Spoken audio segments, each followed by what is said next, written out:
Hello everybody and welcome to Astro Pillars Astrology. We are going to cover the up and coming full moon. And it looks like I've done a few talks on the moon lately, but there'll be other ones coming up. We'll be mixing it up a little bit shortly. I just want to make a quick announcement in regards to the annual 2026 Year of the Horse talk I usually do annually. I'll be doing a live, and I'll also be doing a live here on YouTube, and also be doing a live one on my Substack. So for those who haven't joined my Substack, just feel free to go over there. I'll have the links below for everyone to join that if you haven't already. And let's just take a look at what's coming up in this moon, because it is, of course, another super moon coming up, which means the moon is a lot closer to the Earth, appearing bigger, brighter than usual. Super moons generally have a stronger effect on our psyches as well. So even though this new moon in Taurus is not that heavily aspected, but there is a semi-square to Neptune, which can, maybe give challenges in terms of understanding what we're feeling at this time. However, Taurus is ruled by Venus, right? And Venus is currently in an applying aspect of Pluto. So this will be more significant for those who are their Lord of their charts ruled by Venus. That is a Taurus rising, Libra rising. But however, it's still going to affect us on some kind of level, right? So it's important to understand this, because there's going to be obviously a transformation of our values of some kind around this full moon. So full moons are generally about completions. Something concludes, the energy peaks in whatever area of the house it's transiting. And interestingly enough, like collectively as well, Uranus is about to retrograde back into Taurus out of Gemini, so it's going to go back in the 29 degrees. I think it's going to retrograde back maybe 3 degrees. But, on a collective level, this can make things, can destabilize things, particularly on the Earth plane, right? So we might get hit with a few other earthquakes. There'll definitely be changes in the banking and the financial systems. So it's interesting what's going on that level, because, excuse me, there's been a lot of changes, particularly when Uranus moves into Taurus, right? Uranus is the shocker, creates great changes, and Taurus represents the earth plane. So, and Taurus likes stability, and when Uranus moves into it, then we sure as hell won't get any. But also, speaking of finances and the financial system, collectively, we're about to hit, the North Node is about to hit eventually in, I think, around 2027, is going to hit the sign of Aquarius, which actually, from a financial astrological point of view, is the bottom of the cycle. So there's going to be interesting times coming up in regards to this, and big changes, as we can already see collectively with what's going on with the especially the financial and banking system. So Taurus is ruled by Venus, also known as Lucifer, right? The morning and evening star. Taurus people generally are governed by the 5 senses and are very down to earth and love the finer things in life. So they like money, security, property, and financial security, these kind of things. And moon generally, right, is what we seek security in, right? So for those who have a moon in Taurus in their natal chart, generally, they feel secure in unchanging, predictable situations, and are comfortable with all sensual stimuli, right? They enjoy good food, good sex, anything that indulges the physical senses. The moon rules the emotions, and since Taurus moon has an emphasis on possessiveness and a deep need for security and control, this can inhibit their natural flow of emotions, right? The Taurus moons love their comfort zone. They don't like too much change.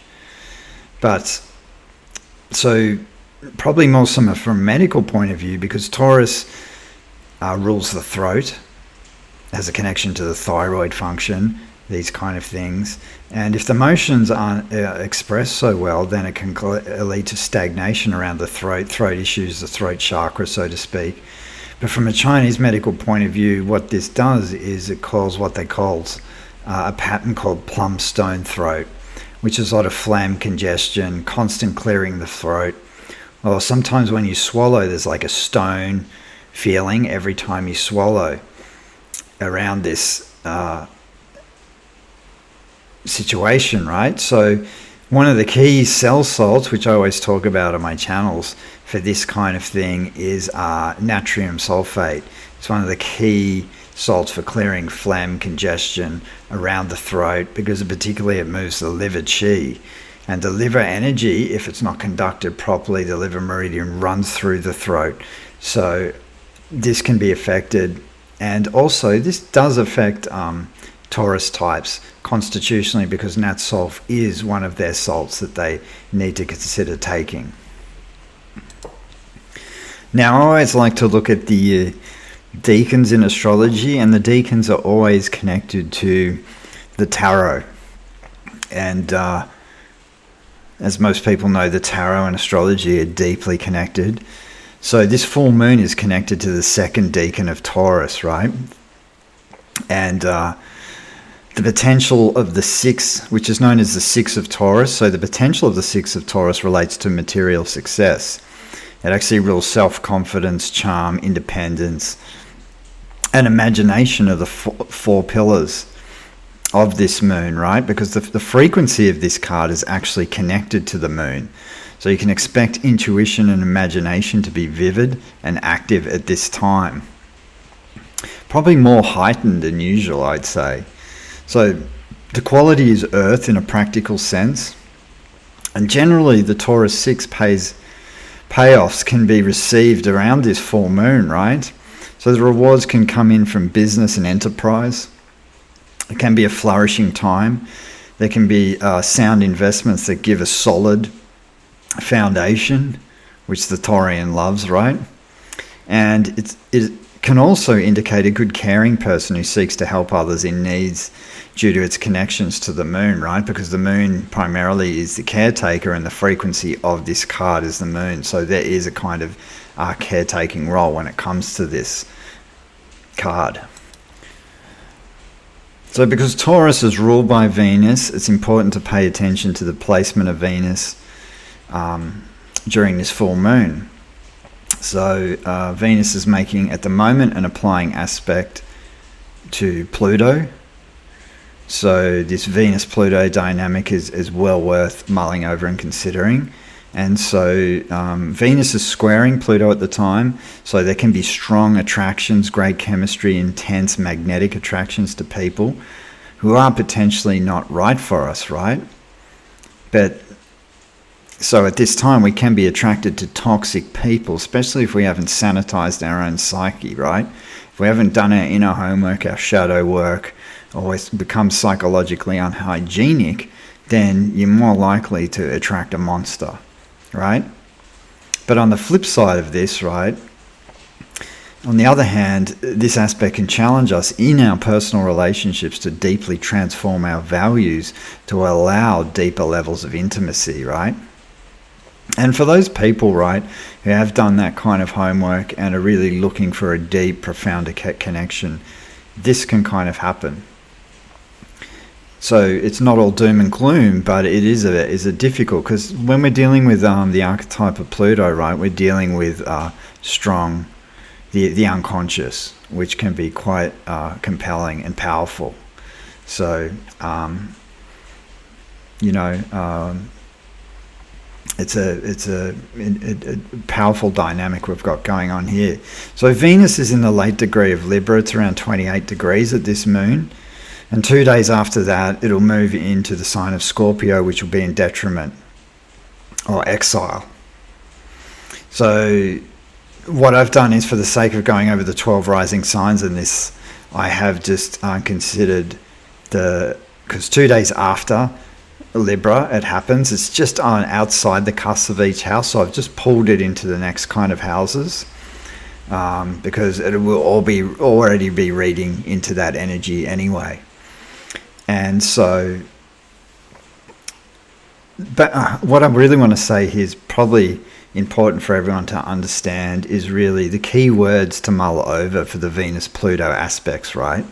Which is, when we put these aspects together, it can be the power of love and the drive to unite, compulsive affections, relationship crisis, renewing and regenerating forces in relationships.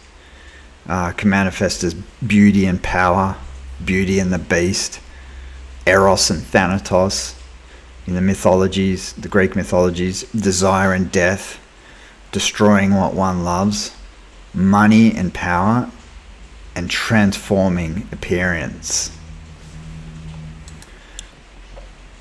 So for Aries rising, you have the full moon in the second house, your house of personal finance, resources, and self-value. So there can be a lot of light shedded and clarity around issues of these areas. Those who have worked hard to secure finances at this time could really pay off. Venus in your 8th house is squaring Pluto in the 11th, so there can be powerful dynamics can occur around friendships, which in turn will cause some transformation on how you value your own psyche, right? So Venus in the 8th can trigger strong sexual desire, and with Pluto square you can really feel the power of love and intense attraction. You can also come across powerful people in groups that challenge you or can manipulate you into making investments of some kind. Venus-Pluto can be very persuasive in using charm to get their own way, usually with overbearing sweetness and or friendliness. So there can be manipulative tendencies around these kind of house issues, and particularly when it comes to financial investments. So just be careful on that level. But you know, if you've got your head screwed on and really understand these kind of things and are good with wealth and money, particularly if you follow money in your charts. Following money is more of a Chinese astrological dynamic, but if you understand really how to use this resource, then it should not be a problem. Taurus rising have the full moon in the first house, which can indicate your needs versus the other in relationships, right? Because in the opposite house will be the 7th house where the sun is, which is the other person in your life, your spouse, so to speak. You guys may have felt pretty tired from the last full moon previously we had, because it was actually sitting in our 12th house, the last full moon in Aries. So the tiredness and rest recuperation probably would have kicked in for you. But this full moon now is in power, is hitting the first house, our physical body, kind of our vital force, so to speak, our doorway that opens to the world. And so this can be an empowering time. And you shouldn't be feeling that tiredness that we experienced with the last full moon. But Venus in Scorpio in the 7th house is the lord of your chart, right? Because the Taurus rising are ruled by Venus, so important to pay attention to how Venus moves all the time, especially if one of the whatever planet's the lord of your chart, you always want to be paying attention to it in astrology. And so Venus and Scorpio in the 7th can indicate we want to change something in our relationships, or we require depth in relationships. So Venus is squaring the Pluto in the 10th house, which can indicate that we are challenged to transform our values, especially when it comes to career. It can also indicate some form of empowerment at work or dealing with power struggles professionally, right? We can be dealing with some powerful people in the work environment. Either way, there is something will change professionally, especially with this period, because you know the Taurus, the Aquarius midheavens have got Pluto moving through that 10th house for the next 20 years. So there's going to be huge shifts when it comes to your profession, possibly complete and utter decimation and a completely utter turnaround at some point during this time. So Gemini rising has this full moon in the 12th house. So for the Geminis, they may be feeling really tired at this time. So it's a good time to rest and recuperate. Go into retreat, take time out. Really nurture yourself and your psyche, especially if you need more rest at this time, definitely do it, because this is a good time to recuperate, as the 12th house is the house of sleep. It's also a good time to really have the body work, the tactile therapies, the things like the rolfing, the massage, the hands-on type of treatment, because this honors the energy of Taurus. Taurus is very hands-on, likes to feel the texture of the body and things like this. And particularly because it's in the 12th house, I recommend the body work, because the body work such as rolfing and remedial therapies can really process the shadow of the psyche through the body, right? Because the body holds trauma, so it's really good to have the body work at this time. This full moon's also in opposition to the 6th house, which indicates the need for balance between work and rest. The 6th house is work, the 12th house is rest, so that dynamic comes into play. Venus is currently transiting your 6th house, squaring the 9th in Pluto. So this can indicate the power of your mind to transform a health condition if you have a health issue. And if you have to travel for work, 9th house indicates that, potentially, it can completely transform how you see and view the world. For Cancer rising, you have this full moon in the 11th house. This is a good time for celebrations and a time to be with like-minded friends. Venus in Scorpio here is in your 5th house, squaring Pluto in the 8th.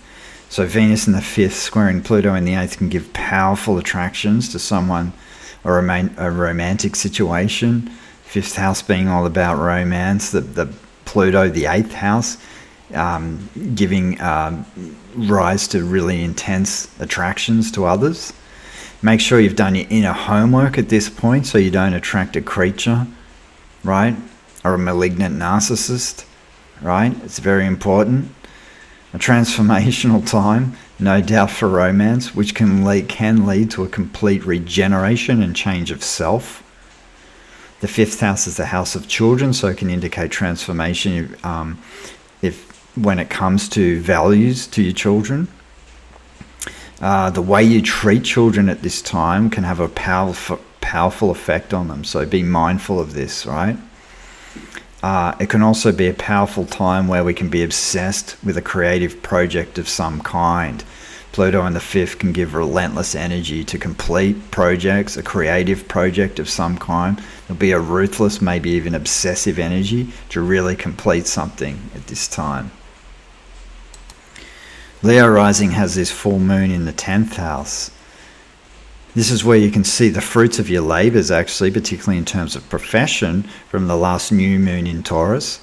So the emphasis can be on career at this time, but also needing to balance it with the home life, because the sun's in opposition to the 4th. You can become very clear about how you want to be seen in the world. Venus in Scorpio in your 4th house, squaring Pluto in the 7th, can indicate getting a reel around emotions and what makes you feel secure, especially at home and with the spouse. There can be power struggles around values at home, work colleagues, and personal relationships. It's important to avoid these if possible, as Pluto can be extremely nasty and destructive, right? So you've got to be careful of dealing with, say, colleagues and things like this, right? Because there can be a flip side to it and they can turn out to be quite nasty.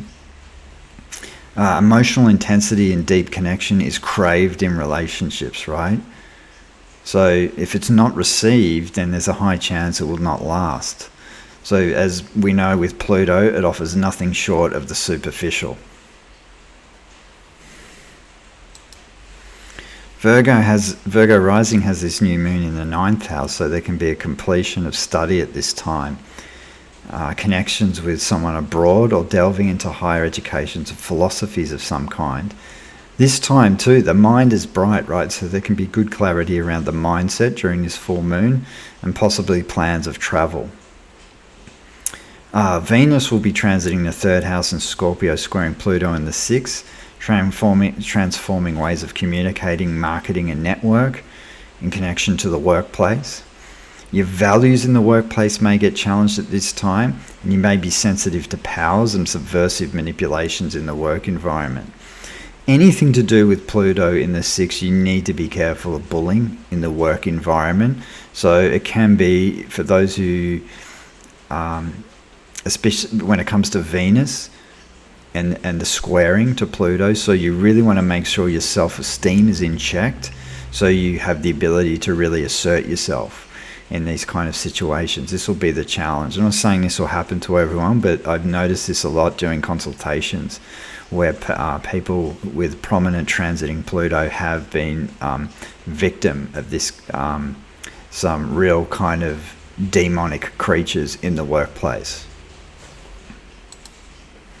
Libra rising has a full moon in the 8th house, a very deep house for the Libra rising, as Venus is the lord of your chart, right? So Venus is steering the ship of your destiny, so this is going to be a powerful one for the Libran rising. You may be reaping, because the 8th house is the house of the psyche, or one of them, so you may be reaping benefits of some psychological homework you started 6 months ago in the new moon in Libra. This will allow deeper intimacy and connection with your spouse or partner. There could also be some clarity to do with joint resources to do with personal investments, as well as joint resources with your spouse. Venus in the 2nd squaring Pluto in the 5th can indicate your values will be challenged and transformed through romantic partnerships. And if single, it suggests this new relationship is in, make sure, so for people who aren't hooked up, right, and if you are single, just make sure when you enter a relationship they really do align with your personal values. Scorpio rising has a full moon in the 7th house, so this will become clear for you during this full moon in terms of, so something will become clear, for you in this terms of relationships, right? Because your sun's opposing the moon in the 1st house, so it's you versus them. And either way, you may have been giving too much or not receiving enough, or there's an imbalance of some kind when it comes to your relationship, so you might get really clear around this at this full moon. So because every relationship needs to grow in order to remain healthy and alive, right? So Venus in the 1st house, valuing yourself is priority, right? Especially to attract the right spouse. So Venus in placement of the 1st definitely indicates this. The Venus squaring Pluto in the 4th can transform ancestral karma being carried for generations, right? Because we've got to remember the 4th house is all about ancestry. And Pluto is going to dig out the skeletons in the closet when it comes to family or ancestral karma. So I think, for the Scorpio risings, cultivating, especially with Venus in the 1st, cultivating your own self-esteem gives you opportunity to clear this ancestral baggage that you may have been carrying for the family lineage, so to speak. So this will be an interesting time for the Scorpio rising, but powerful when Pluto is transiting the 4th house. So Sag risings have their full moon in your 6th house. For those who have been looking after their health, diet and exercise routines, so you should start really reaping the rewards if you've really been putting in at this point in time around this moon. Venus is in the 12th, will be squaring Pluto in the 3rd. So this is another indication, right, between work, balance and rest. It's a good time to start valuing your own inner life, right, with Venus in the 12th. And you may even start really seeing the value if you really put in, especially when it comes to meditation practices or spending time in solitude and really rest and recuperating just to really look after yourself. Pluto, the square to Pluto in the 3rd house indicates transforming the inner values, right? Or for the Sag rising, the square to Pluto in the 3rd house indicates transforming one's inner values, right? That plunge you into deeper thinking. When Pluto transits the third, right, you can have the probe mind can become quite strong, prominent, the detective mind, and with Venus squaring it in the 12th, there can be a connection there in terms of wanting to plunge into real depth when it comes to transformations. But there's going to be our inner values, and the way we think can really transform what we experience with our own psyches. Capricorn rising has their full moon in the 5th house. The house of hobbies, children, romance, taking risks. So this is actually a pretty good time for the Capricorns. Times to shine the light, time to have a good time, really delve into all these kind of areas. And Venus in the 11th squaring Pluto in the 2nd, so there can be a transform of personal values within social networks. It could even be that you've outgrown certain groups of friends, and this full moon will shed light on people that don't really reflect your values. So most likely you may be challenged to leave certain social circles in order to have a deeper connections with social networks, which is understandable at this time, because wherever Pluto is, we have zero tolerance to the superficial and probably want to have deep, authentic connections with people. Also, with Pluto in the 2nd, right, personal possessions will go under a complete kind of metamorphosis at this time.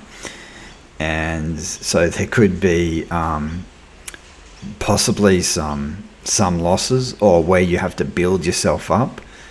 So you might lose something and have to really fully start all over again. Not to put things on the negative side, but when Pluto does transit this house, there can be those kind of issues.